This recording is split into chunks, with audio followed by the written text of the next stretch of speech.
events and issues shaping our community. This is Comcast Newsmakers. It's springtime in Tallahassee, and we're here during Children's Week in the courtyard of the state capitol. I'm Spiro Canton, and we thank you for joining us.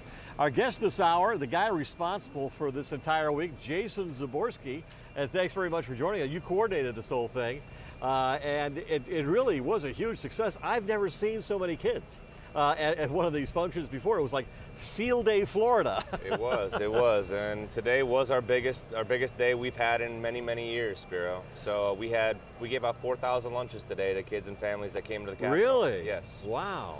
It was like the paella, but not quite the same age group. Right. Yeah. We gave out roly-poly sandwiches and wraps to 4,000 children and families phenomenal. who have come out all across the state to visit the capitol. And you're right, it is Field Day today, and we had guided tours throughout the capitol today, and really making it a civic education project for all kids in the state of Florida. We had Bud Childs on earlier, and this whole thing started with his dad, right? Yes, with it Lawton did. Childs, and he said, why don't we have 1 week just devoted to children's issues, have all the child advocates come up here and talk to the legislators? Yeah, and that's what the intent for Children's Week starting was to speak with one voice for children, instead of having many different numerous children's groups come up here and sort of be pitted against each other. Let's all work together with one voice and collaboratively address all the problems facing Florida's children. And this type of blitz is unique. No other issue really demands this much organization and attention, right?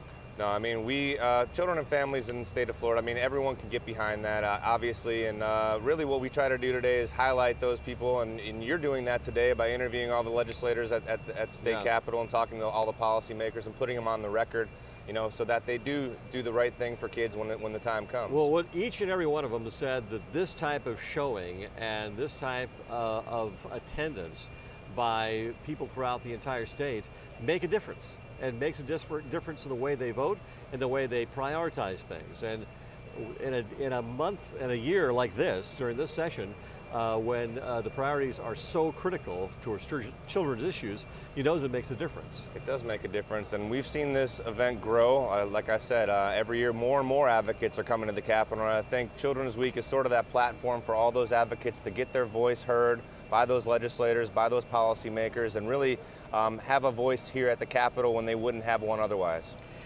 We saw all kinds of activity here today, a lot of music, a lot of dancing, but it's just not one day. This is an entire week, and it's chock full of different events. Yeah, and it started with Sunday with the hanging of the hands, hanging 100,000 paper cutouts of children's hands. Last night we had a advocacy dinner with 400 advocates. The Governor Chris was in attendance, several other great speakers sort of kicking off the week. And throughout the rest of the week, we actually, this year will be the first time in a couple years, we have a full week of activities going all the way through Friday. So tomorrow we have press conferences with DJJ having Youth Success Day at the Capitol, where they're going to highlight youth success stories that have turned their lives around.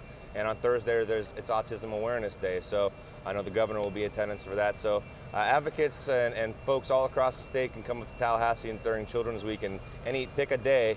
We're going to have hundreds and thousands of people up here on any given day. And children are not voters. Right. We should mention that because sometimes they might get lost in the shuffle, but this is the type of event that brings it all home for these legislators and how important it is. Yeah, and I think that's, kids can't vote, and but it's important that we have these types of events where advocates have the opportunity to showcase, the important programs that are helping the lives of children, helping the families that are raising those children, and we have 80 different nonprofit partners, community partners, and this event is really a true collaborative effort, and we wouldn't be here without all of our partners. All right, so what are you going to do for next year? We'll make it bigger and better. All right. Jason Zaborske, our guest this hour on Comcast Newsmakers. He's the organizer of Children's Week. I'm Spiro Canton here on the plaza of the state capitol. Thanks for joining us.